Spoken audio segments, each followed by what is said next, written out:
તાજમહેલ મિત્રો, કહેવાય છે કે પ્રેમ એ એક પ્રાર્થના છે અને તાજમહેલ એ પ્રેમની પ્રાર્થના માટેનું ઉત્તમ ઉદાહરણ છે.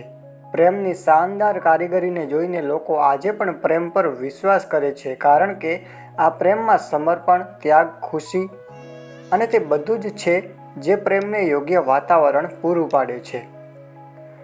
એ તો સૌ જાણે છે કે શાહજહાંએ પોતાની પત્ની મુમતાઝની યાદમાં તાજમહેલ બનાવડાવ્યો હતો, પરંતુ મુમતાઝ એ શાહજહાંની ત્રીજી પત્ની હતી.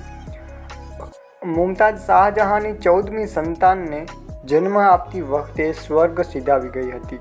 તેમના મર્યા બાદ શાહજહાંએ તેમની યાદમાં આ તાજમહેલ બનાવડાવ્યો હતો. કહેવાય છે કે બુરહાનપુરમાં મુમતાઝનું મૃત્યુ થયું હતું. તેમને ત્યાં જ દફનાવી દેવામાં આવ્યા હતા અને 6 મહિના બાદ તેમના શબને કબરમાંથી નીકાળીને શાહજહાં પોતાની સાથે આગ્રા લઈ ગયા અને તાજમહેલમાં તેમને દફનાવ્યા હતા. કહેવામાં આવે છે કે જ્યાં સુધી તાજમહેલ બનીને તૈયાર નહોતો થયો, ત્યાં સુધી મુમતાઝના શબને લેપ લગાવીને મમ્મીના રૂપમાં રાખવામાં આવ્યો હતો. તાજમહેલનું નિર્માણ 1632માં શરૂ થયું હતું અને તેને બનાવવામાં આખા 22 વર્ષ લાગ્યા હતા. ખાસ પ્રકારના લાકડાનો ઉપયોગ કરવામાં આવ્યો છે. તાજમહેલના પાયામાં એક ખાસ પ્રકારના લાકડાનો ઉપયોગ કરવામાં આવ્યો છે, જે હવે યમુનાનું જળસ્તર ઓછું થવાના કારણે સુકાતી જઈ રહી છે, જેના કારણે તાજમહેલના અસ્તિત્વ પર ખતરો મંડરાઈ રહ્યો છે.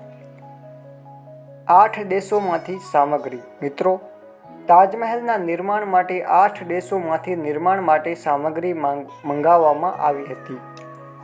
વધતા પ્રદૂષણથી ખતરો મિત્રો, વધતા પ્રદૂષણના કારણે તાજમહેલની સફેદી પર અસર થઈ રહ્યું છે.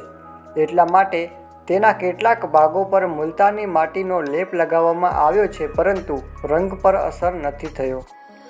દુનિયાની પહેલી અજાયબી મિત્રો, તાજમહેલને દુનિયાની 8મી અજાયબીમાં સામેલ કરવા માટે દુનિયાભરમાં વોટિંગ કરવામાં આવ્યું હતું.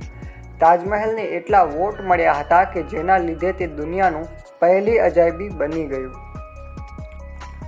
વિશ્વ ધરોહર તાજમહેલ ફારસી, તુર્ક, ભારતીય અને ઇસ્લામી વાસ્તુકલાના ઘટકોનો એવો અનોખો સંગમ છે. તેના જ પગલે યુનેસ્કોએ વર્ષ 1983માં વિશ્વ ધરોહર જાહેર કર્યું હતું. તો મિત્રો, આ હતી તાજમહેલ વિશેની અમુક ખાસ વાતો.